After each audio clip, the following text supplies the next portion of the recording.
الحمد للہ العلی العظیم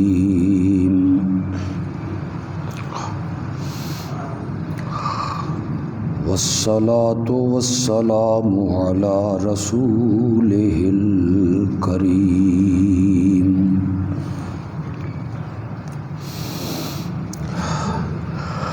وعلی آلہ وأصحابہ اجمعین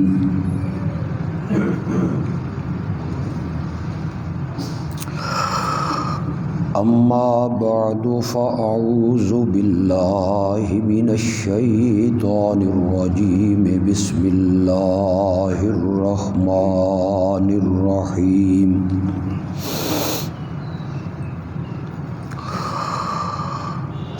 سبح للہ ما فی السماوات وما فی الارض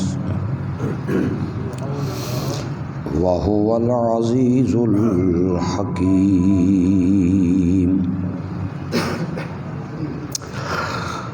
یا ایہا الذین آمنوا لم تقولون ما لا تفعلون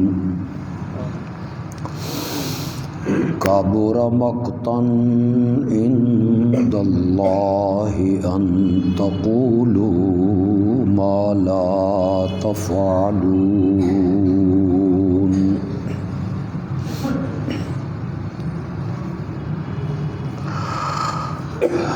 زمین و آسمان کی ہر چیز ہر قسم کے شریکوں سے اللہ کی پاکی بیان کرتی ہے اور وہی ہے غالب حکمتوں والا۔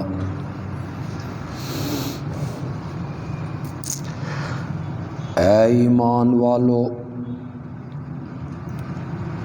وہ باتیں کیوں کہتے ہو جو تم کرتے نہیں ہو؟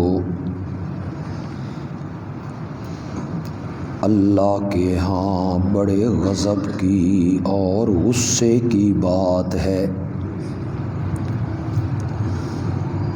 کہ تم وہ باتیں کہو جو تم کرتے نہیں ہو۔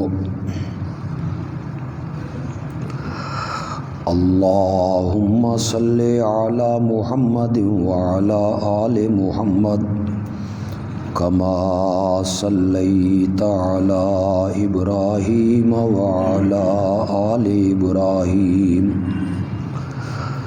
انک حمید مجید۔ اللہم بارک علی محمد وعلی آل محمد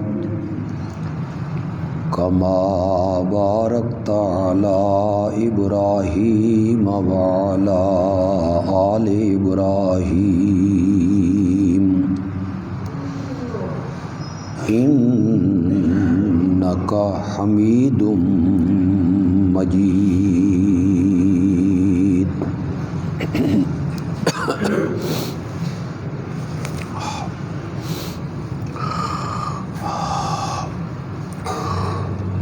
سیرت النبی صلی اللہ علیہ وسلم کے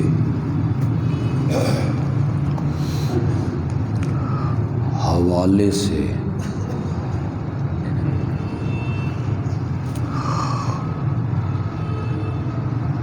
مسلسل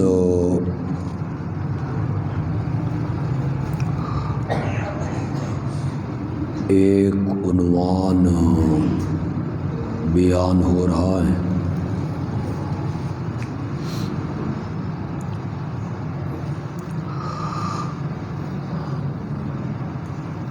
کہ سیرت کا سب سے اہم پہلو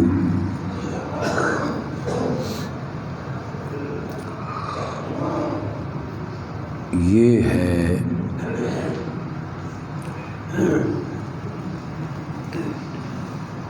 کہ میرے محبوب پیغمبر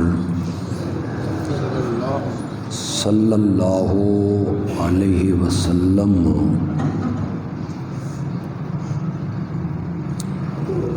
جو کہتے تھے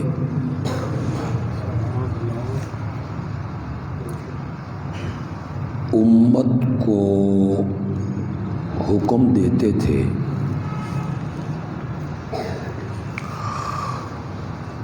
آپ خود اس پر عمل کر کے دکھاتے تھے۔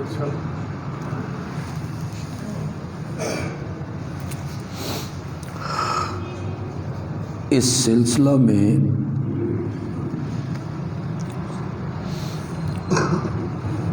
میں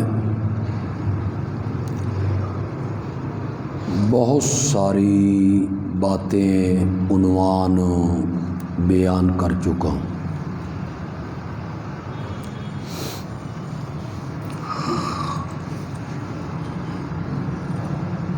ایک مضمون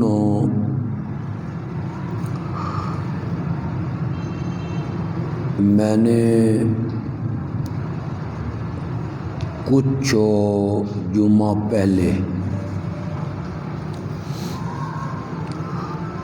اگر آپ کو یاد ہو تو بیان کیا تھا۔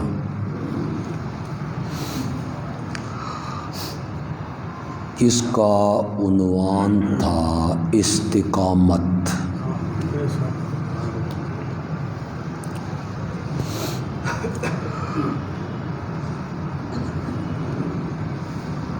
مومن کو چاہیے کہ وہ اپنے دین پر استقامت کا مظاہرہ کرے۔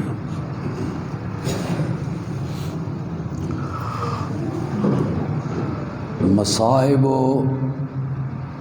مشکلات، دکھ، مخالفتیں، پریشانیاں اس کے قدموں کو ڈگمگا نہ دیں۔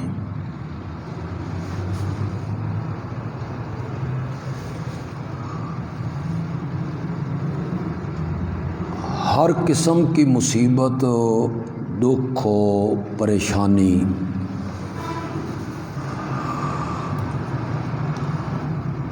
وہ اپنے وجود پر سہ لے، مگر دین سے رخ نہ موڑے۔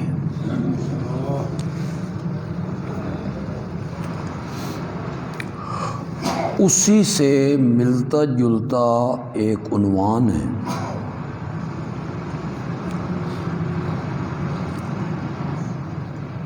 اللہ کی ذات پر توکل۔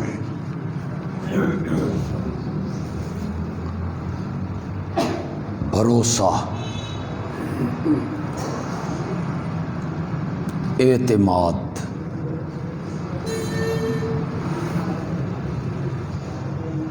ہماری شریعت نے، قرآن نے، آپ کے ارشادات نے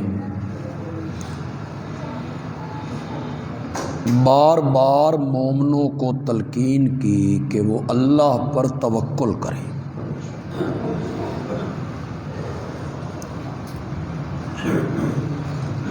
مومنوں کو چاہیے کہ ان کا بھروسہ اسباب پر، افواج پر، دولت پر نہیں ہونا چاہیے، بلکہ یہ اسباب مہیا کر کے توکل اور بھروسہ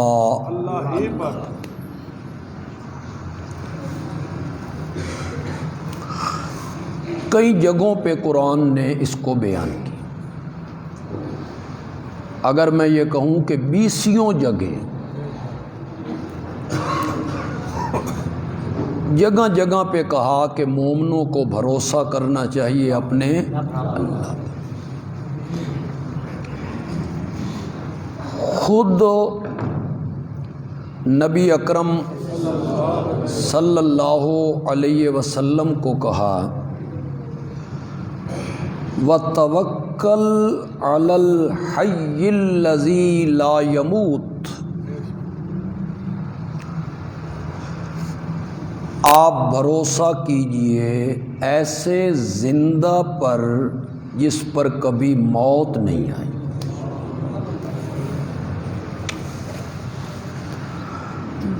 خود آپ کی زبان سے بار بار کہلوایا علیہ توکلت، کہ میں بھروسہ کرتا ہوں، توکل کرتا ہوں کس پر؟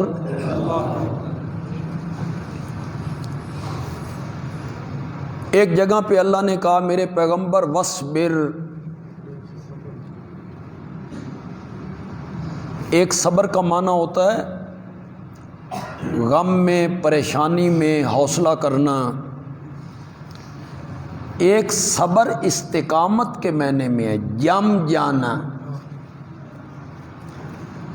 پکا رہنا۔ میرے پیغمبر آپ پختہ رہیے جس طرح ہمارے اولو العزم پیغمبر پختہ رہا کرتے تھے۔ اعتماد، بھروسہ، توکل یہ اسباب پہ نہیں ہونا چاہیے، اسباب کا انکار بھی نہیں کرنا چاہیے کہ بندہ کہے اللہ پہ بھروسہ ہے میں نے علاج نہیں کروانا، بندہ دکان پہ نہ جائے، روزی دینے والا اللہ ہے، یہاں میں گھر میں بیٹھا ہوں مجھے روزی ملنی ہے، رازق نہیں ہے، یہ بے عقلی ہے۔ اسباب جو ہیں یہ مہیا کرنے ہیں۔ آپ نے ایک صحابی سے فرمایا پہلے اپنے اونٹ کا گھٹنا باندھ پھر اللہ پہ کیا کر، اسباب مہیا کر اپنے طور پہ جو ہو سکتے ہیں، لیکن پھر توکل ان اسباب پہ نہیں کرنا، بلکہ توکل اور اعتماد اور بھروسہ وہ کس پر رکھنا ہے؟ اس وقت بندے کے قدم نہیں ڈگمگانے چاہیے۔ تو یہ ہے، اسے آپ استقامت کہہ لیں، استقلال کہہ لیں، اسے آپ توکل کا نام دے لیں، صبر کا نام دے لیں، جرت کا نام دے لیں، شجاعت کا نام دے لیں۔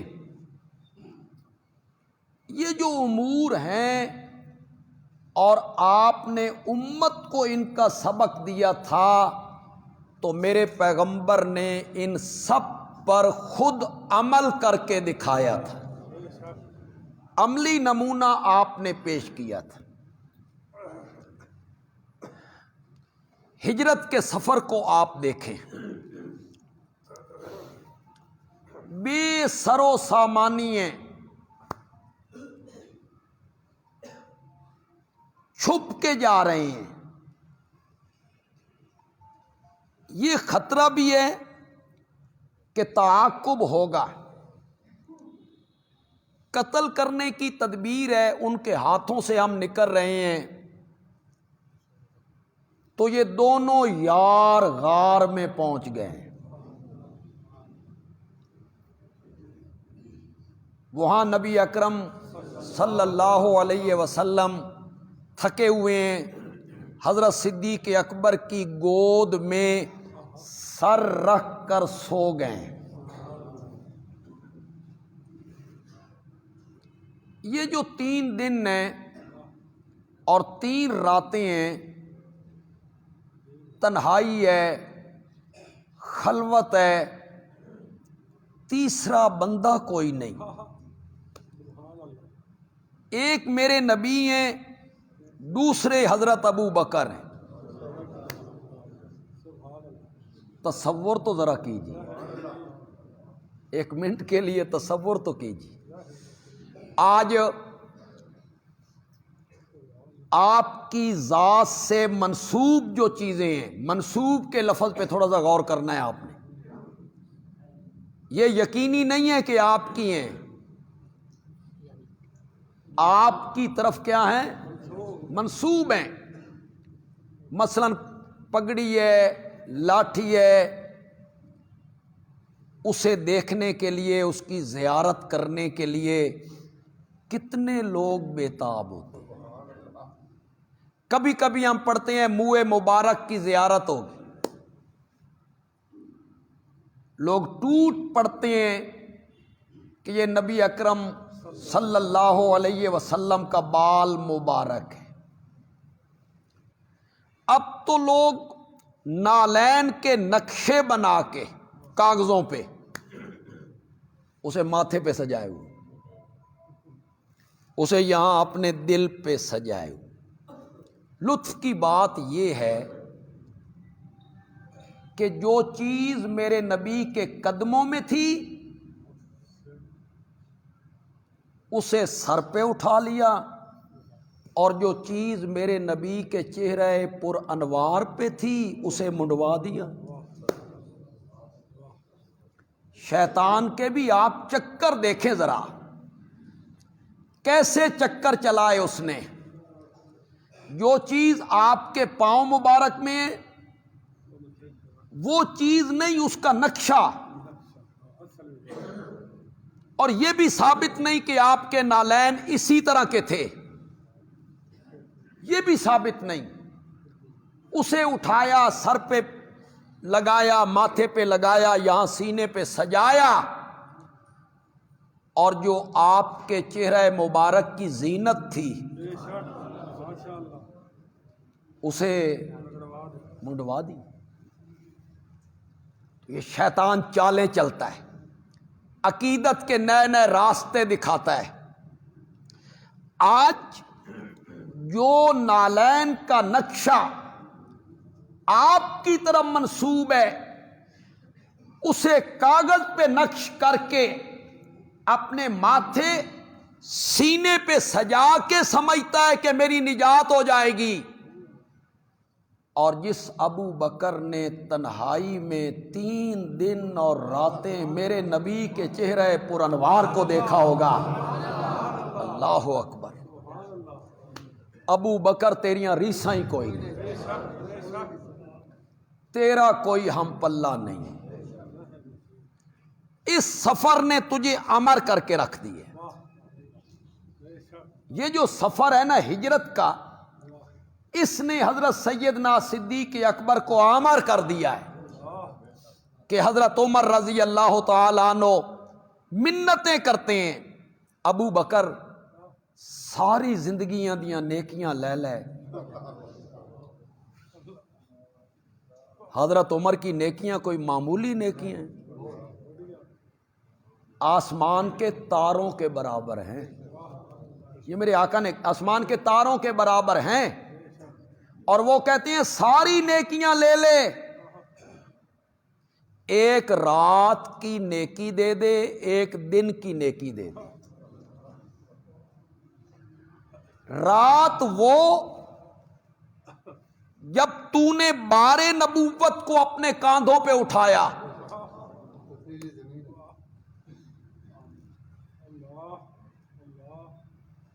ایک جملہ ذہن میں آیا ہے، اگر کہو تو کہوں، سمجھ جاؤ گے، سمجھ جاؤ گے، یہ نہ ہو کہ آپ کو سمجھ دیر میں آئے۔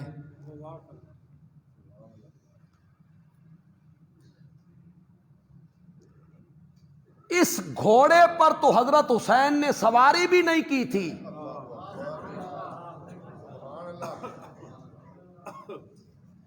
بلکہ تاریخ کی کتابوں میں آتا ہے کہ آپ اونٹنی پہ سوار تھے۔ اس زمانے میں سفر گھوڑوں پہ ہوتے تھے کہ اونٹوں پہ ہوتے تھے؟ کتابوں میں موجود ہے کہ حضرت حسین رضی اللہ تعالی عنہ اونٹ پہ سوار ہیں، لیکن چلیے مان لیا کہ گھوڑے پہ سوار تھے، لیکن آج جس گھوڑے کی تعظیم ہوتی ہے یہ وہ گھوڑا تو نہیں ہے نا، صرف جنس ہے نا، جنس گھوڑا۔ جس گھوڑے پر حضرت حسین سوار ہوئے اس کی جنس سے محبت کرتا ہے، اور جس کے کاندھوں پر حسین کا نانا سوار ہوا تھا اسے تو گالیاں بکتا پھرتا ہے۔ تو کیا جانے ابو بکر کا مقام کیا ہے، ابو بکر کتنا اونچا تھا اور کس طرح امر ہو گیا تھا ابو بکر۔ ایک سیغے میں ذکر کیا گیا قرآن میں، اذ یقول لصاحبہ، ابو بکر وہ واحد آدمی ہے جس کو قرآن نے صحابی کہا ہے، اذ یقول لصاحبہ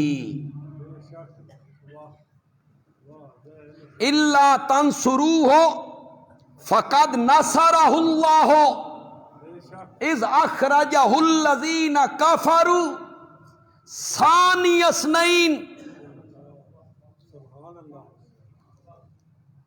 یہ غزوہ تبوک کا واقعہ ہے۔ قرآن بڑی عجیب کتاب، یہ بڑی کمال کی باتیں ہوتی ہیں اس میں۔ اصل میں غزوہ تبوک کی بات، یہ مشکل گھڑی تھی نا، لوگ ہچکچا رہے تھے۔ اللہ کہتے ہیں اگر تم غزوہ تبوک میں میرے نبی کی مدد نہیں کرو گے، اگر تم غزوہ تبوک میں میرے نبی کی مدد اور تعاون نہیں کرو گے تو میرا کیا بگاڑنا ہے؟ میں نے تو اپنے نبی کی مدد اس وقت کی تھی جب کافروں نے اس کو نکال دیا تھا۔ اذ ہما فی الغار، کون تھا؟ دوسرا کون تھا؟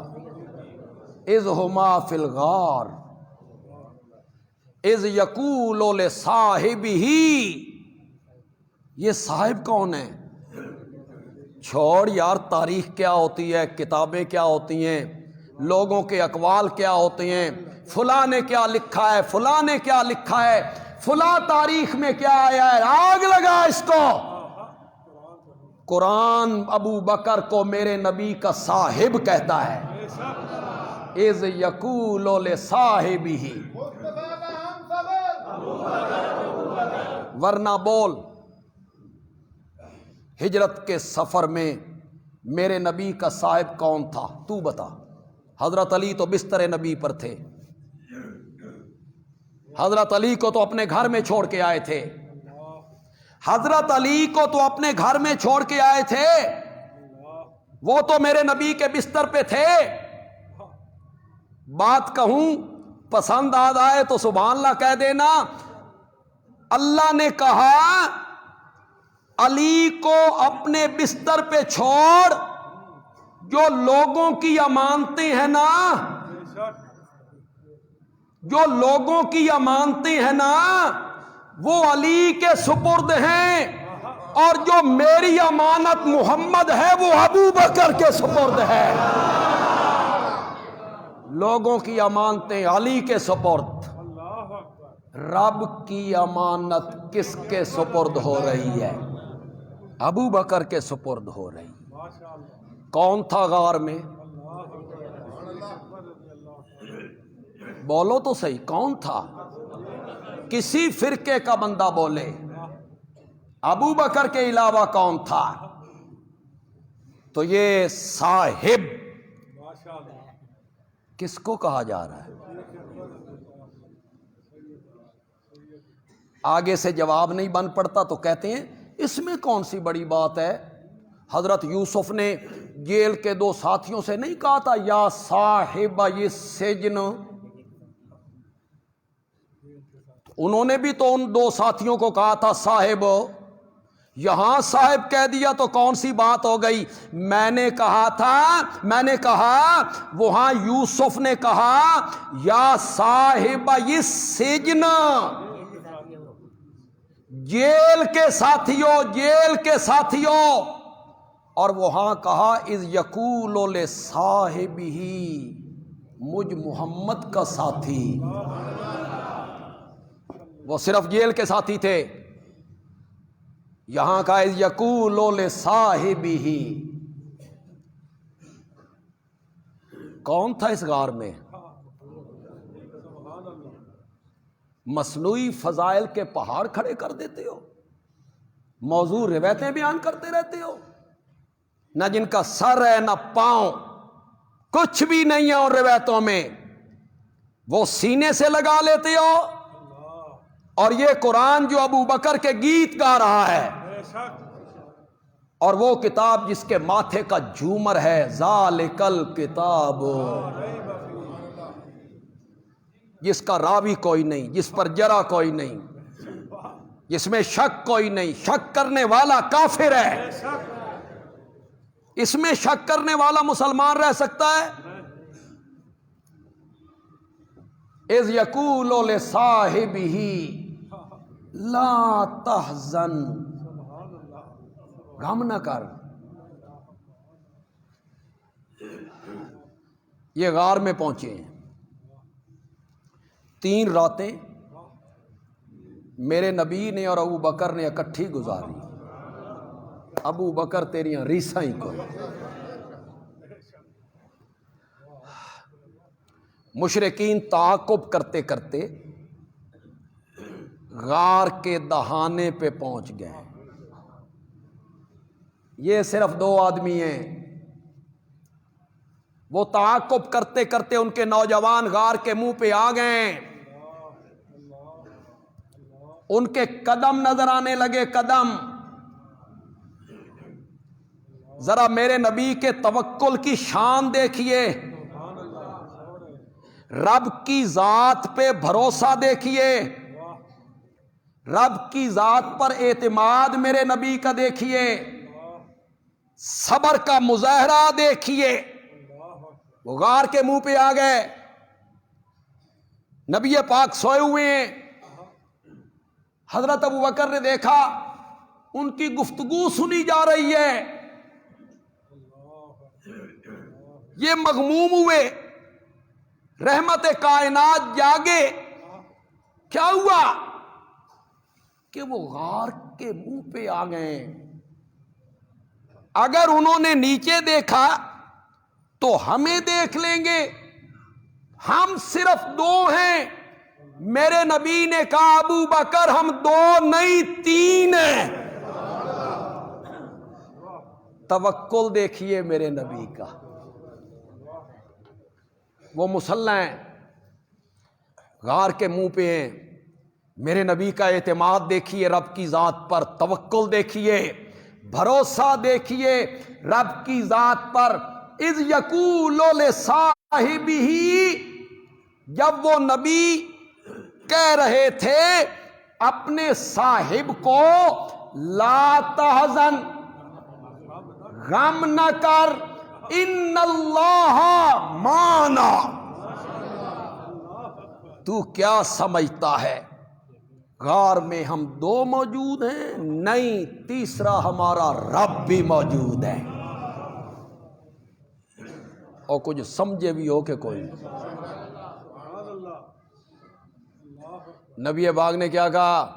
نبی پاک نے فرمایا غم نہ کر، چھو کر کے سوا کر چھڈاں گے، یہ تمہارے افسانے ہیں، یہ تم مریدوں کو ڈراتے رہتے ہو، چھو کرتے ہیں اور یوں کر دیتے ہیں، چھو کرتے ہیں اور یوں کر دیتے ہیں۔ میں انہاں دا کیڈا خیر خواہ ہاں، انہاں نو آکھو میرے متعلق چھو کرن، چھو کر کے ان کے اختیار میں کیا ہے؟ لا یملکون مثقال ذرۃ، ککھ بھی نہ دے اختیار اچ نہیں، انہوں نے کیا چھو کرنی؟ یہ بیمار پڑتے ہیں تو ہسپتال جاتے ہیں، ان کے شہر میں سیلاب کا پانی داخل ہو جاتا ہے تو ڈپٹی کمشنر کو کہہ کے کشتیاں منگواتے ہیں، ان کو رات کے ٹائم مچھر کاٹتے ہیں تو مچھردانیاں لگاتے ہیں۔ انہوں نے کیا کرنا، ان کے بس میں کیا ہے؟ سارے اختیارات کس کے پاس ہیں؟ وہ قادر ہے، قدیر ہے، مقتدر ہے، متصرف ہے۔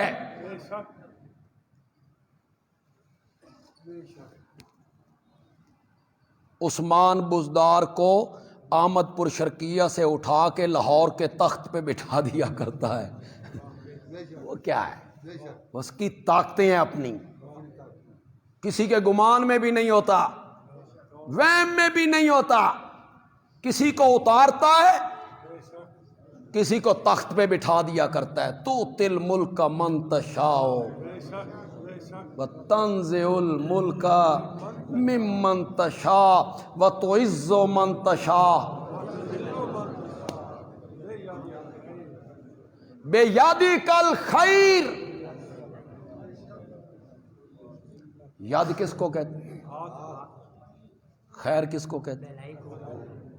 بیدک الخیر، ساری بھلائیاں تیرے ہاتھ میں ہیں۔ کیا بات ہے قرآن کی! مولا تیرا شکر ہے تو قرآن ہی بھیجیا سی، اور پھر ہمیں تو نے قرآن کی سمجھ بھی عطا کی۔ لوگوں کی قسمت میں کیا ہے؟ قصے، کہانیاں، وارث شاہ کی ہیر، وارث شاہ کی ہیر، سیف الملوک،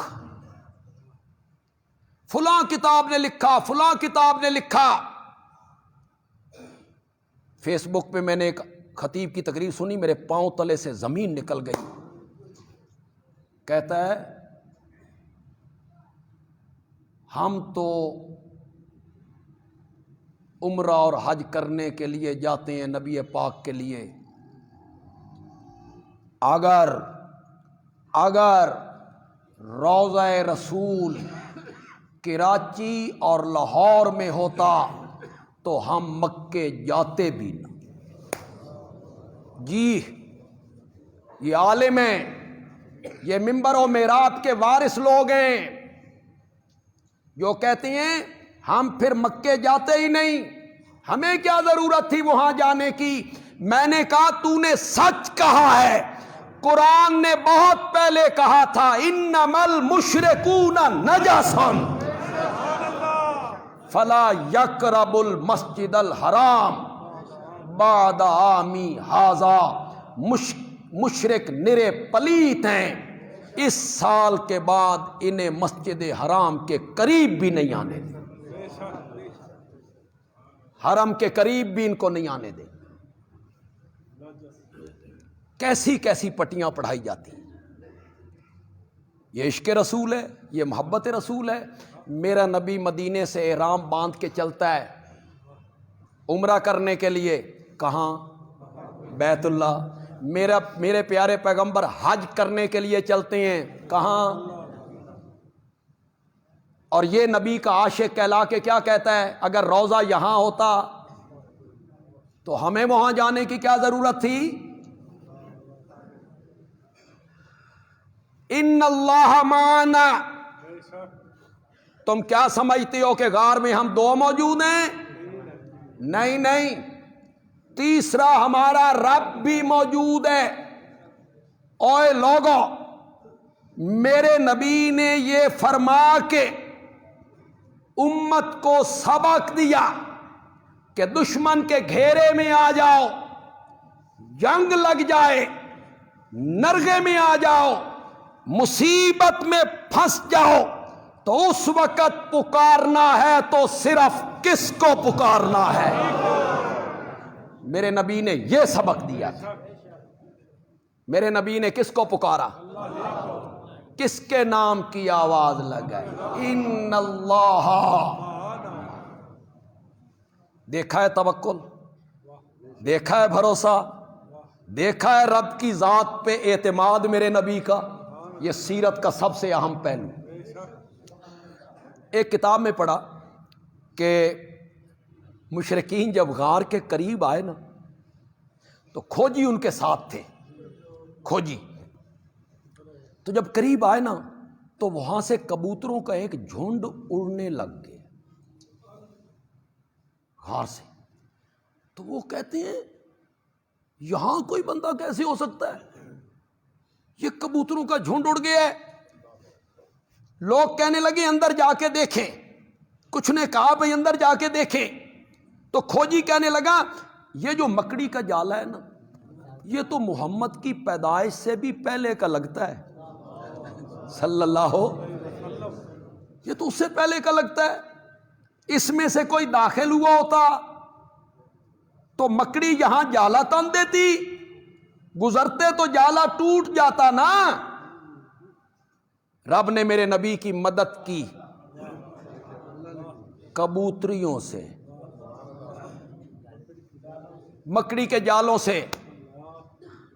میں کہتا ہوں یہ سب روایتیں ہیں. مکڑی نے جالا تن دیا، کبوتری نے انڈے دے دیے، آپ کو محفوظ کر لیا. میں کہتا ہوں نہیں، اللہ نے فرشتوں سے کہا جس غار میں میرا نبی ہے اس کے چہرے، اس کے منہ پہ غلام بن کے صفے باندھ کے کھڑے ہو جاؤ تاکہ مشرکوں کی نظر اس طرف نہ جائے. وَأَنزَلَ اللَّهُ جُنُودًا، یہ قرآن میں اللہ نے پھر لشکر اتارے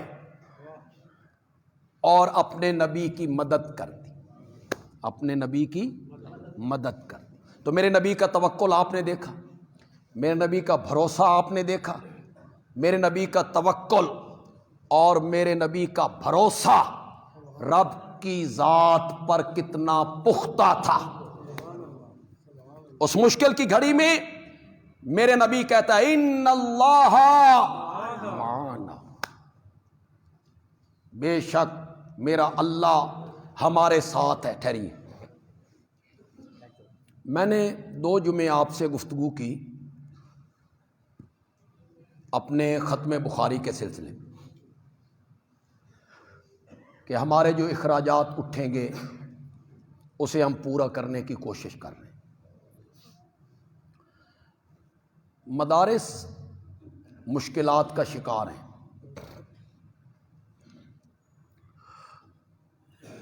کچھ ہمیں دھچکے لگائے گئے، کوشش ہوئی کہ انہیں دھچکا لگایا جائے، مالی لحاظ سے انہیں کمزور کیا جائے تاکہ مدارس کا یہ سلسلہ بند ہو جائے. قربانی کی کھالوں کے متعلق جو کچھ کیا گیا وہ ہم آپ کو بتا بھی نہیں سکتے. دمبے کی کھال، دمبے کی خریدنے والوں نے کہا اے مفت دے دو، جی کوئی قیمت. پھر وہ دمبے کی کھال 30 روپے کی بکی، اور آپ چمڑے کی کوئی بنی ہوئی چیز بازار میں لینے جائیں، میرا خیال ہے 30 روپے کے تو کپڑے کا تھیلا بھی نہیں ملتا. بکرے کی کھال 100 روپے، گائے کا چمڑا 1100 روپے. اگر 2006 7 8 یعنی آج سے 12 سال پہلے اگر کھالوں کا وہ ریٹ ہوتا تو ہماری قربانی کی کھالیں 1 کروڑ کے برابر ہوتی. جتنی تعداد تھی ہماری کھالوں کی، جو لوگوں نے ہمارے ساتھ تعاون کی. لیکن آپ سن کے حیران ہو جائیں گے کہ صرف 9 لاکھ میں بکی، اور وہ بھی قسطوں پر. اس میں ہم مشکلات کا شکار ہو گئے. اخراجات جو ہیں وہ بے بہا ہیں. ہر مہینے کی یکم کو 6 لاکھ روپیہ اٹھا کے دینا پڑتا ہے تنخواہوں کی مد میں، طلباء کا وظیفہ، بجلی کے بل اس کے علاوہ ہیں، مطبخ اور باورچی کا خرچہ اس کے علاوہ. یہاں 300 آدمیوں کی روٹی صبح و شام پکتی ہو، 1 منٹ کے لیے تصور تو کرو نا، کیسے پکتی ہوگی؟ آٹا کہاں سے آتا ہوگا، سبزی، گوشت، سامان۔ لیکن میرا یہ خیال ہے کہ میرے رب کا یہ منشا ہے کہ دینی مدارس قائم رہنے چاہیے۔ اگر یہ پاکستان کے لوگ چاہتے ہیں کہ دینی مدارس نہ رہیں تو چلو ہم کوئی کام کر لیں گے، کسی جگہ پہ ریڑھی لگا لیں گے، لیکن تمہاری آنے والی نسلیں مسلمان نہیں ہوں گی، تمہاری آنے والی نسلیں نہ قرآن پڑھ سکیں گی، نہ انہیں کلمہ آتا ہوگا، پھر تم اس کی تباہی دیکھو گے۔ یہ مدارس کی مہربانی ہے کہ یہ بہار آئی ہوئی ہے، خطیب، امام، قاری، حافظ، مفتی آپ کو ملتے ہیں انشاءاللہ۔ اس دفعہ 33 علماء یہاں سے فارغ ہو کر جائیں گے انشاءاللہ، ضیاء العلوم سے 12 یا 13 علماء مفتی بنیں گے۔ یہ پہلا سال ہے مفتی کا۔ 20 بچے قرآن کے حافظ بنیں گے، 18 بچے جو حافظ ہیں وہ انشاءاللہ قاری بن کے نکلیں گے۔ ان تمام طلباء کے مہمان آئیں گے اس خوشی میں شریک ہونے کے لیے جو ان کی دستار ہوگی۔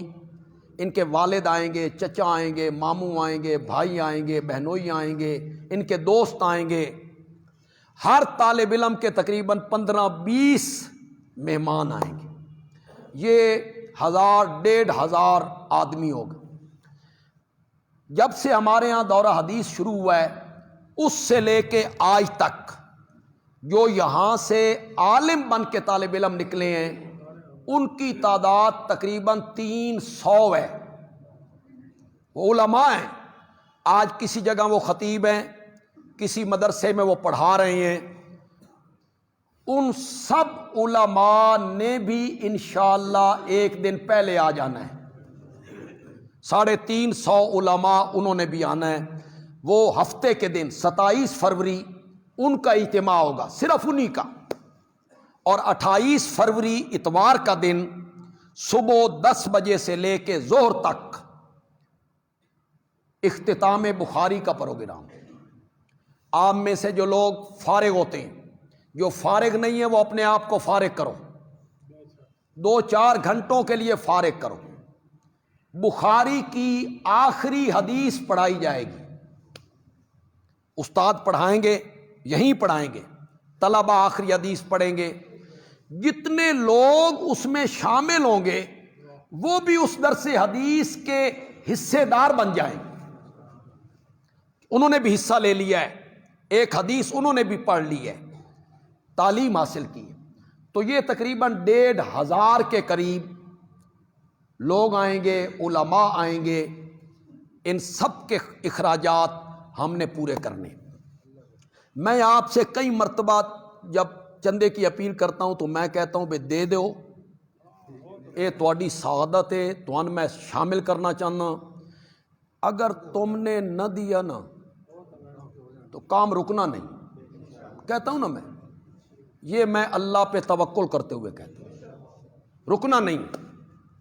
پچھلے جمعے ہمارے ایک دوست ہیں، ساتھی ہیں، کبھی کبھی جمعے پہ آ جاتے ہیں، انہوں نے مجھے کہا ہے کہ آپ نے کتابوں کے سیٹوں کی اپیل نہیں کرنی۔ جتنے سیٹ ہو چکے ہیں، قرآن کے جتنے نسخے آپ کو مل چکے ہیں، اس کے بعد آپ کو جتنے نسخے قرآن کے اور سیٹ چاہیے ہوں گے سب میں مہیا کر دوں گا۔ اللہ راستے کھولتا ہے۔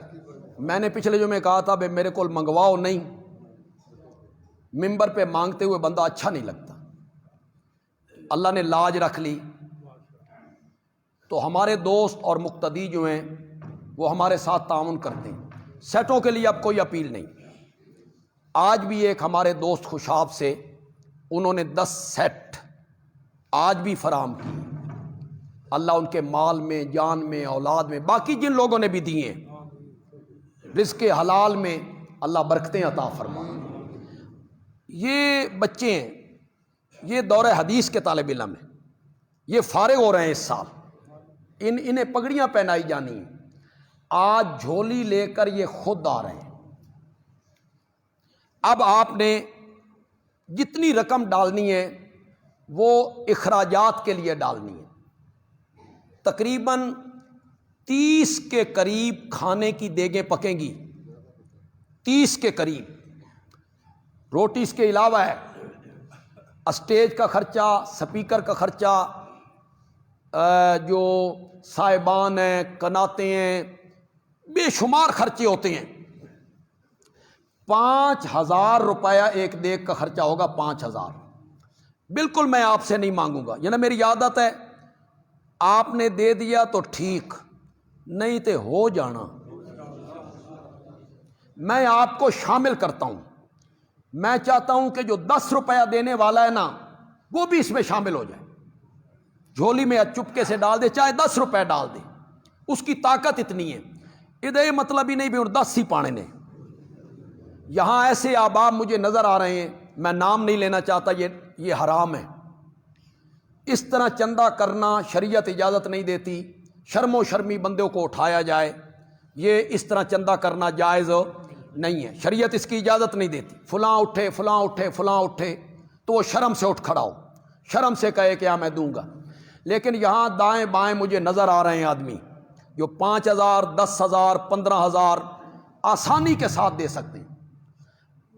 ظاہر کر کے دینا ہے، اٹھ کے کہنا ہے میں نے 2 دیگیں دینی ہیں، یہ ریاکاری ہو جائے گی.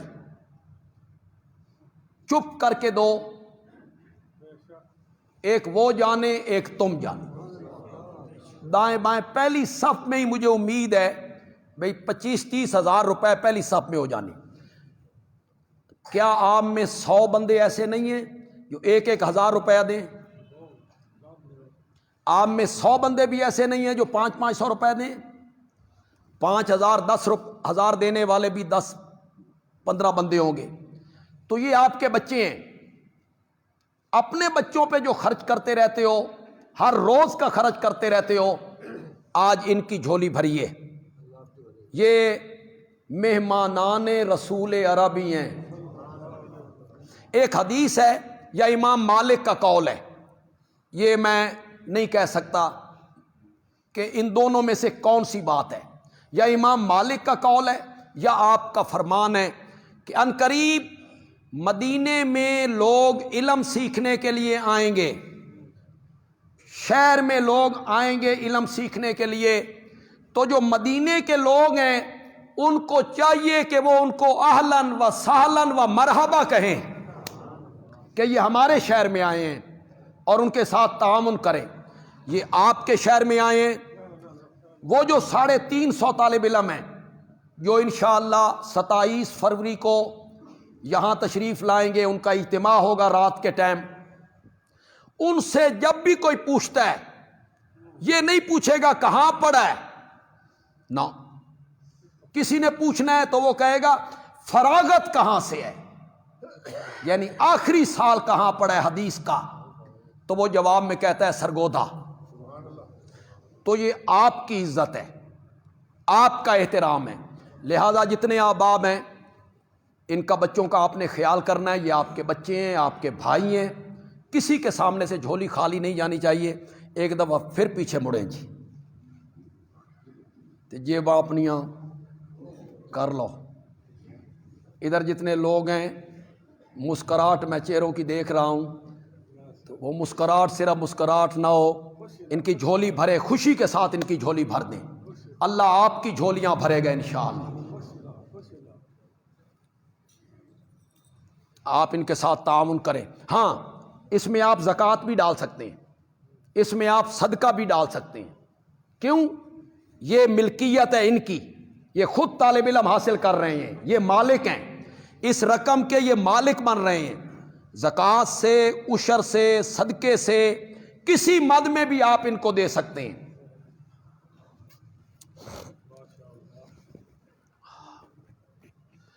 بیان میں یہ کر رہا تھا،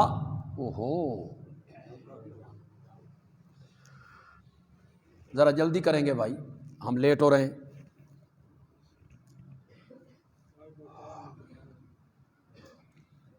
چلو 5-7 منٹ کی معذرت کر لیتا ہوں، پھر میری عادت تو نہیں ہے کہ میں جمعہ لیٹ کروں۔ میرے نبی کی جو سیرت ہے اس کا اہم پہلو کیا ہے؟ جو کہا وہ کر کے دکھائے۔ اللہ پہ توکل کرو، تو میرے نبی نے عملی طور پر توکل کر کے، یہی ہجرت کا سفر ہے۔ اعلان ہو گیا،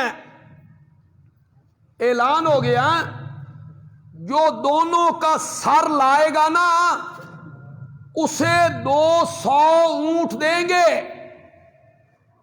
مکے میں اعلان ہو گیا، جو دونوں کا سر لائے اسے 200 اونٹ دیں گے، اور جو 2 میں سے کسی ایک کا سر لائے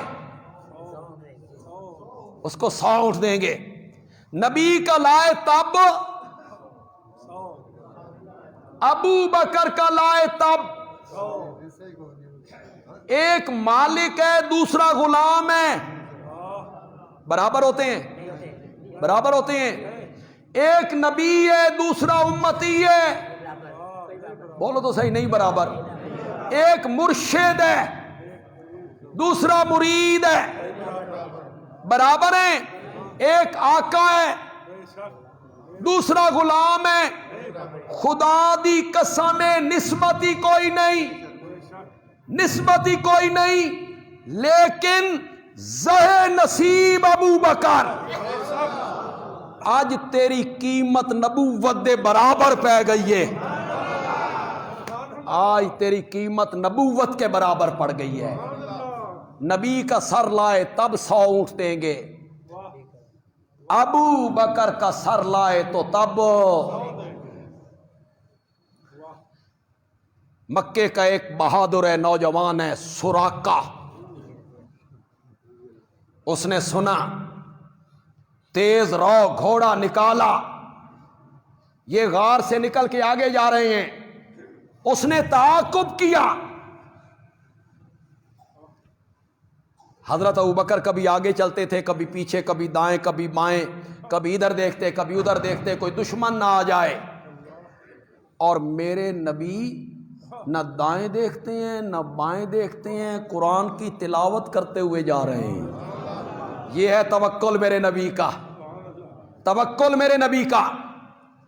سراقہ جب قریب آیا تو حضرت صدیق اکبر نے دیکھا، یا رسول اللہ، کوئی سوار ہمارا پیچھا کر رہا ہے۔ میرے نبی نے مڑ کے بھی نہیں دیکھا، میرے نبی نے مڑ کے بھی نہیں دیکھا۔ آگے سراقہ خود بیان کرتا ہے، میں اتنا قریب پہنچا کہ آپ کی تلاوت کی آواز میرے کانوں میں آنے لگی، تلاوت کی آواز میرے کان میں آنے لگی۔ حضرت صدیق اکبر نے کہا، یا رسول اللہ، سراقہ سر پہ پہنچ گیا ہے۔ میرے متوکل نبی نے پھر بھی پیچھے مڑ کے نہیں دیکھا۔ سراقہ خود کہتا ہے پیچھے مڑ کے نہیں دیکھا کہ اچانک میرے گھوڑے کے اگلے پاؤں زمین میں دھنس گئے، تو میں نے آواز لگائی، انہوں نے نہیں دیکھا، میں نے آواز لگائی، دعا کیجئے اللہ میرے گھوڑے کو نکالے، جس ارادے سے آیا ہوں واپس پلٹ جاؤں گا۔ آپ نے دعا فرمائی، گھوڑے کے پاؤں باہر نکل آئے۔ سراقہ کہتا ہے پھر میری نیت بدلی، پھر میں آگے بڑھا، پھر گھوڑے کے پاؤں دھس گئے۔ میرا نبی توکل کر رہا ہے، رب مدد کر رہا ہے، یہ ہے بھروسہ۔ یہ ہے رب کی ذات پر اعتماد۔ جب دوسری دفعہ اس نے التجا کی، گھوڑا باہر نکلا تو اس نے کہا یا رسول اللہ، وعدہ کیا اس نے اگر اب گھوڑا میرا باہر نکل آتا ہے میں پیچھے پلٹ جاؤں گا، جو کوئی بندہ آپ کے تعاقب میں ملے گا اسے بھی واپس لے جاؤں گا، یہ کہتے ہوئے کہ میں آگے دیکھ کے آیا ہوں بھائی، آگے کچھ نہیں، لیکن مجھے امان لکھ دے۔ وہاں میرے نبی نے ایک جملہ کہا، سبحان اللہ، میرے نبی نے فرمایا سراقہ اس دن تیری کیا حالت ہوگی جب کسرا کے کنگن تیری باہوں میں ہوں گے۔ کون کہہ رہا ہے؟ جو خود چھپ کے جا رہا ہے، جس کا تعاقب ہو رہا ہے، جو بے سر و سامان ہے، جس کے پاس کوئی لشکر نہیں، فوج نہیں، کس پہ توکل ہے؟ تیرے ہاتھ میں کسرا کے کنگن ہوں گے۔ یا رسول اللہ، کسرا کے کنگن؟ فرمایا ہاں۔ پھر کچھ مدت بعد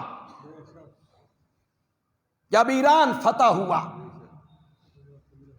مال غنیمت کا مسجد نبوی میں ڈھیر لگ گیا، اور کسرا کے کنگن حضرت عمر کے ہاتھ میں آئے تو فرمایا سراقہ کہاں ہے؟ سراقہ کو بلاؤ۔ سراقہ کو بلایا گیا اور یہ کنگن سراقہ کے ہاتھوں میں پہنائے گئے۔ توکل دیکھا ہے میرے نبی کا، بھروسہ دیکھا ہے میرے نبی کی، شجاعت۔ غزوہ حنین میں مسلمانوں کی تعداد 12,000 ہے، کافروں کی تعداد 4,000 ہے۔ یہ 12,000 جا رہے ہیں، آپس میں باتیں کرتے جا رہے ہیں۔ کل ہم 313 تھے، ہم نے 1000 کا منہ موڑ کے رکھ دیا تھا، آج تو ایسا 12,000 مقابلے میں 4,000 ہیں، چٹکیوں کی بات ہے۔ بس صحابہ نے رب سے اعتماد اٹھا کے لشکر کی کثرت پہ اعتماد کیا، تو وہ تیر انداز لوگ تھے، حنین کے لوگ تیر انداز تھے۔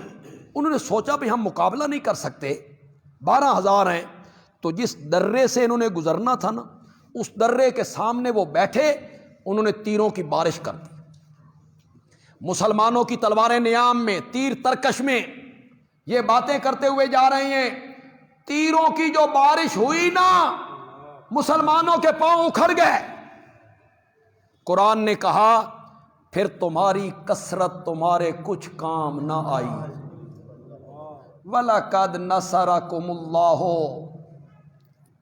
فِي مَوَاطِنَ كَثِيرَةٍ وَيَوْمَ حُنَيْنٍ، ہم نے تمہاری مدد کی تھی بہت ساری جگہوں پر، خاص کر کے حنین کے دن جب تم کثرت پہ نازاں ہونے لگے تھے اور تمہاری کثرت تمہارے کام نہ آئی تھی اور زمین تم پر تنگ ہو گئی تھی، تم لگے تھے بھاگنے، تیروں کی بارش۔ حدیث میں آتا ہے میرے آقا سفید رنگ کے خچر پر سوار ہیں، اور میرے نبی نے خچر کا منہ اس طرح موڑ دیا جس طرف سے تیر آ رہے تھے۔ لوگوں سے کہا جنگ میں پیٹھ نہیں دینی، اور جب عمل کرنے کا وقت آیا تو پھر میرے نبی نے یہ عمل کر کے دکھایا، پیٹھ نہیں دی، خچر کا منہ موڑ دیا تیروں کی جانب، اور میرے نبی نے پڑھنا شروع کیا انا النبی لا کذب انا ابن عبد المطلب، میں نبی ہاں کوئی جھوٹا نہیں، انا النبی لا کذب، میں نبی ہوں جس میں جھوٹ نہیں ہے، انا ابن عبد المطلب، میں عبد المطلب کا بیٹا ہوں، میں عبد المطلب کے خاندان کا ہوں۔ تو میرے نبی نے جو کہا، امت کو حکم دیا۔ میرے نبی کی سیرت کا سب سے اہم پہلو یہ ہے کہ میرے نبی نے وہ کر کے دکھایا۔ انشاءاللہ درس قرآن 18 بلاک میں حسب سابق آج بھی انشاءاللہ ہوگا۔ دیں جی اذان۔